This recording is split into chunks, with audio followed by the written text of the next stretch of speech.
Sabi ko naman po sa inyo, lahat rito ay handang ibahagi sa inyo ng inyong mommy loves. Libre, wala po kayong dapat bayaran. Walang tinatagong sekreto kahit pa po pang negosyo ko ito. Tara, gawa po tayo ng napakabentang sukang sinamak.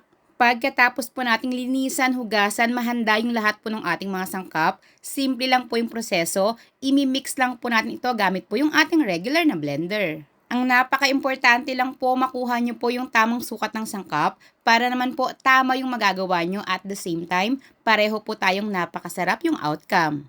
Kailangan lang pong madurog mabuti lahat po ng mga gulay para naman po kapit na kapit yung lasa dun po sa ating suka at the same time makakain po natin ito. Ito pong ating sukang sinamak, mapapinirito man yan, isda, manok, chicharon, napakasarap po talagang i-partner. Para lang po sa karagdagang idea, ganitong suka po yung aking ginagamit. Sa ating paglalagyan po, depende na po ito sa inyo. Pwedeng mas malaki, pwedeng mas maliit. Ang gamit ko po ay bote na 375 ml. Kapag binili po ito, may kasama na po itong sealer, yung pinaka-plastic po sa pinakaibabaw para mas sealed po ito. Then, binibenta ko po ito ng 100 to 130 pesos. Depende po kung gaano po karami yung bibilihin sa akin. At syempre dahil gawa po ito sa suka, tatagal po ito ng ilang buwan ng mas sumasarap pa. So paano? Balitaan nyo na lang po ang inyong mommy loves kapag ginawa nyo na po itong negosyo.